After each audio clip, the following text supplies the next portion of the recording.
اکثر راہ چلتے، اخبار پڑھتے، پبلک ٹرانسپورٹ میں سفر کرتے ہوئے ہمیں ایسے اشتہارات نظر آتے ہیں جن میں جنات اور موکلات کے ذریعے ہمارے مشکلات اور پریشانیوں کو حل کرنے کے دعوے کیے جا رہے ہوتے ہیں۔ کیا واقعی جنات اور موکلات وہ کام سر انجام دے سکتے ہیں جو ہمارے بس کی بات نہیں، یا پھر جنات ہماری وہ پریشانیاں حل کر سکتے ہیں جو ہم نہیں؟ تو ناظرین، ایسا بالکل نہیں ہے۔ بھلے ہی کسی جن کے پاس پہاڑ کو اٹھانے جیسی طاقت کیوں نہ ہو، بھلے وہ محو پرواز ہو کر میلوں کا سفر چند لمحوں میں طے کر لے، لیکن پھر بھی وہ انسان کی برابری نہیں کر سکتا۔ اس کا سبب انسان کو اللہ پاک کی جانب سے دیا گیا وہ علم ہے جسے علم الاسماء یا علم الکتاب کہا جاتا ہے۔ ہماری یہ ویڈیو بھی ایک ایسے پراسرار شخص کے بارے میں ہے جسے اللہ پاک نے بے پناہ علم سے نوازا، اور وہ اس علم کے سبب بڑے بڑے جناتوں پر سبقت لے گیا۔ ایسا علم جس کی وضاحت کرنا موجودہ دور کے سائنسدانوں کے لیے بھی ناممکن نہیں۔ ویڈیو کو آگے بڑھانے سے پہلے میں ہوں فضل ملک آفیشیل 92 سے۔ اللہ پاک کے اس شخص کا ذکر قرآن پاک کی سورہ نمل میں بیان فرمایا ہے۔ قصے مختصر کچھ یوں ہے کہ ایک مرتبہ حضرت سلیمان علیہ السلام، جو اللہ کے ایک برگزیدہ نبی ہیں اور جن کی بادشاہت انسانوں کے ساتھ ساتھ جانوروں اور جنات پر بھی تھی، آپ اپنے دربار میں موجود تھے کہ عنبر نامی ایک ہدہد نے انہیں قوم سبا اور اس کی ملکہ بلقیس کی خبر دی اور بتایا کہ وہ سورج کی پرستش کرتے ہیں۔ حضرت سلیمان علیہ السلام نے ہدہد کے ذریعے اس ملکہ کی جانب ایک خط روانہ کیا جس میں اسے ایمان کی دعوت اور تابعداری کا فرمان بھیجا۔ ملکہ بلقیس نے اپنے درباریوں سے صلاح مشورہ کرنے کے بعد حضرت سلیمان علیہ السلام کو آزمانے کے لیے انتہائی مہنگے تحفے تحائف آپ کی خدمت میں روانہ کیے، جنہیں حضرت سلیمان علیہ السلام نے ٹکرا دیا اور قوم سبا کو تنبیہ کی کہ وہ توحید کی جانب راغب ہو جائے، ورنہ میں اسے ایسے لشکر کے ساتھ حملہ کروں گا جس کے مقابلے کی طاقت تم میں نہیں ہوگی۔ اب ملکہ بلقیس آپ علیہ السلام کی طاقت اور قوت اور ارادے سے واقف ہو گئی اور اپنی رعایا سمیت اللہ رب العزت پر ایمان لے آئی۔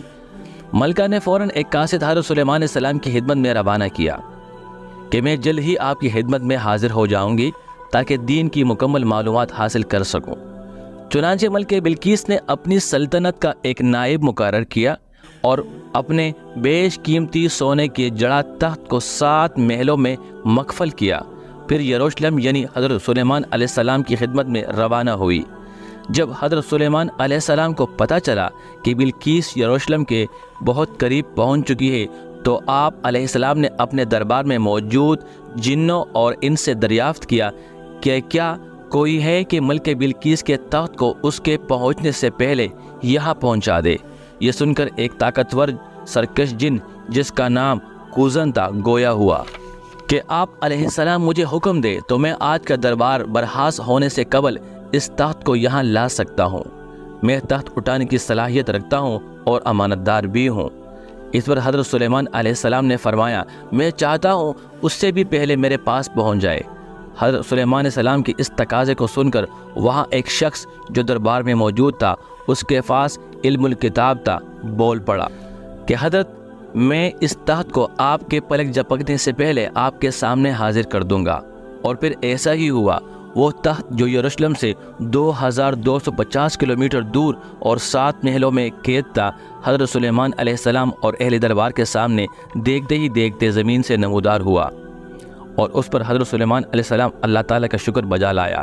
جبکہ ملکہ بلقیس آپ علیہ السلام کی خدمت میں حاضر ہوئی تو وہ بھی اپنا تخت یہاں سے پہلے سے موجود پا کر آپ علیہ السلام کی پیغمبرانہ صفات دے کر دل سے متعارف ہوئی۔ اب آتے ہیں اس سوال کی طرف کہ ملکہ بلقیس کی اس تخت کو لمحہ بھر میں لانے والے یہ شخص جن کا ذکر قرآن پاک میں موجود ہے لیکن اس کا نام موجود نہیں ہے، آخر کون تھے؟ ابن عباس رضی اللہ تعالیٰ عنہ کا قول ہے کہ یہ آصف تھے جو سلیمان علیہ السلام کے کاتب تھے۔ اس کے باپ کا نام برحیہ تھا۔ یہ اپنے دور کے ولی اللہ تھے، اس میں اعظم جانتے تھے اور ایک سچے مسلمان تھے اور بنی اسرائیل میں سے تھے۔ اب سوال یہ پیدا ہوتا ہے کہ یہ کارنامہ آصف بن برحیہ نے کیسے سر انجام دیا؟ تو دوستو، تاریخی کتب میں اس حوالے سے بھی نشاندہی ملتی ہے۔ تفسیر سمرقندی میں ہے، جب آصف بن برحیہ نے بلقیس کا تخت سلیمان علیہ السلام کے پاس لانے کا ارادہ کیا تو انہوں نے کہا، یا حی یا قیوم۔ اس کے علاوہ